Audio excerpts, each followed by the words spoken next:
Hey guys, welcome again to the FIFA Sage, and in this video I'm going to be walking you through the best controller settings in FC24. These settings are going to increase your responsiveness and swiftness in performing dribbles and also help you make accurate passes and switch player cursor more easily and effectively. So guys, if you're new to the channel, make sure you smash the subscribe button, and also if you want to buy cheap FC24 coin, make sure you check out whatsgaming.net. It's a secure site where you can purchase cheap FC24 coin, and if you use my code SAGE24 you get a 15% overall discount on your purchase. The link's in the description. So guys, let's get right into the settings.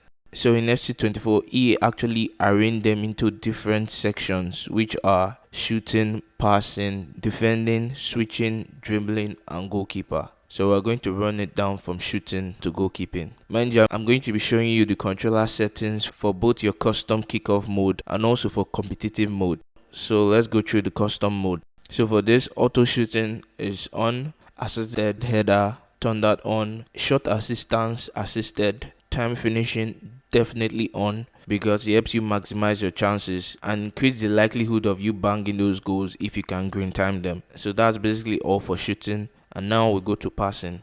For passing, auto flare pass on, true pass assistance assisted, lob true pass assisted, ground pass assistant assisted, cross assistant semi. I would actually prefer you play both modes with your cross being in semi because it actually helps you get used to the cross mechanism so that in case you want to play online you can easily adapt. But since I'm doing both custom and competitive, you can leave cross as assisted too. Then for lob pass assistant, that should be assisted. Player receiver lock, this should be late. If you don't know what the player receiver lock does, is if you are making passes and you've already pressed the pass button, you can change the direction of the pass up to the last minute where the player kicks the ball. Whereas when it's in early, the initial direction you are holding when you make the pass, that's the direction the ball is definitely going to go, regardless of whether you change it along the way. So the pass receiver lock should be in late.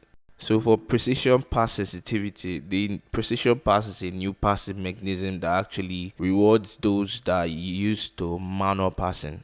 I've tested it out. If you set the precision pass sensitivity high, it's actually very difficult to control the direction you want the pass to go. So normal is the best option for precision pass sensitivity.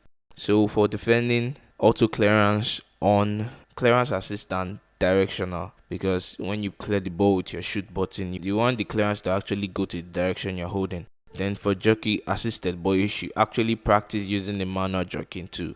There's a new type of defending EA added to the game, which is the advanced defending. What this does is that it actually separates the shoulder challenge or tackle from the normal stand tackle. Now you can intentionally seal out a player just by pressing your pass button, which is X or A in Xbox. So if you want to perform an intentional shoulder challenge, you hold down X to perform it. Also, if you want to perform the stand tackle, you can now intentionally perform only stand tackles by pressing your shoot button. I have to say the advanced defending is really a game changer because the shoulder challenges are absolutely insane. I tried them in Ultimate Team and you can basically just push off attackers from the ball without committing any fouls. It's astonishing. So make sure you get yourself accustomed to using the advanced defending. I don't think I need to mention legacy defending. Everybody knows that's obsolete now. So for defending, advanced defending. Then for pass block assistance, you should leave this on. This actually helps your player attempt to block passes. It's actually beneficial and costly because if it's on, you can actually intercept balls automatically. The AI does the interception for you. But on the downside, it can make you fall for fake shots and dummies when you don't even press anything. It doesn't happen often, but when it does, really annoying. But still, the benefit outweighs the consequences, so you should leave this on. Then we'll move to switching. For auto switching, on elbow and loose ball is the selection you want to go with. Then for auto switching move assistant, some people suggest leaving it in low, but honestly I prefer it being high. What this do is if you're moving your player in a direction and you switch away from that player, the AI keeps that player going in that particular direction for a short period of time. So if it's low, the time it runs in that direction is shorter. While if it's high, the player runs on that direction for a long period of time. I actually prefer this being high because when I'm defending the flanks and I've assigned a fullback to chase down a player, I can easily switch to another player and try and pull them back to block a passing lane or a backward pass without having to worry if that my player is still running after that attacker. So for auto switching move assistance, high. Then for right stick switching, classic is the best option. I don't really like the adaptive, which requires you holding it for longer to reach a farther player. I prefer to just double flick. Then for the right stick switching reference is the ball relative. This will use the ball as a reference point to determine where you are flicking your right stick to. So if you are behind the ball, you can flick the right stick backwards. If you are beside it, to either side. There's a player relative option, but when there's a lot of player clustered around each other, it actually gets really messy. Then for right stick switches sensitivity, I think 4 or 5 is the sweet spot. It's not too high, so you can actually get the player you desire. Then for another new feature, which is the next player switching. So what this does is that when you're switching with the L1, when it's on closest to the ball, it actually favors the player that are closer to the ball. So whenever you press L1 or LB in a match, you switch to the player closest to the ball. While for goal side, it favors players that are goal side of the ball. Those are players that are towards your goal post. The two additions are really good, but it actually depends on how disciplined you are and how good you are with your right stick switching. If it's on goal side, you can discipline yourself to always press the L1 when you want to switch to a player towards your goal post. Then if you want to switch to any other player, you can use your right stick to do that.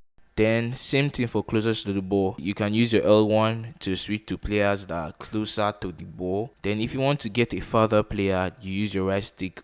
But if you're not so handy with the right stick, make sure you leave this at classic, because if you choose the other two options, it will really mess up your game. So moving to the next selection, for player lock, we leave that on. Then for icon switching, off. Then we go to dribbling. For dribbling, you want to turn the contextual dribbling off, because it actually automatically triggers the agile dribbling on one-on-one scenarios. This really makes your player very slow and heavy when you're close to a player, so it's more difficult to get around them, because they tend to take heavier touches trying to move the ball from side to side instead of turning around the axis like how you want to normally dribble. So make sure you turn this off so that you can dribble properly in every scenario. Then for oblique dribble, turn this on. This is very good. It helps you pivot your body around the ball without touching it. So it's good for taking players on and going around goalkeepers. Then for goalkeeper, there's only one option, save assistant. You should leave this in assisted. Then for analog sprint, make sure you turn this off, because you want your players to be sprinting at the maximum speed at all times. Whenever you press your sprint button, you want the player to burst into his maximum pace. So for analog sprint, turn it off. Then for competitive mode, the shot assistant should be in assisted, time finishing on. Then for passing, true pass semi, lob true pass semi, ground pass assisted, cross assisted, lobbed pass assisted. Then pass receiver lock, same thing for the custom, late. Then precision sensitivity normal. Then while for defending, basically the only thing that changes is the auto clearance is off and the jockey is left in manual, so you'll be fine. Then for switching, basically everything is the same, so no need to panic. Then for goalkeeper, assisted, analog sprint, turn that off. So that's all for competitive mode. Basically only a few features are restricted, because they don't want the assistance to be too much when you're competing online. So this selection actually helps individual skill come on display. So guys, that's all for this video. I hope you found it helpful. If you did, please as always leave a like, and also if you're new to the channel, make sure you smash the subscribe button down below and turn on the notification bell so that you get more content like this on FC24. And if you want to buy cheap FC24 coin, check out whatsgaming.net and use my code SAY24 to get 15% discount on your purchase. The link's in the description. Thank you for watching guys. Till our next video. Cheers.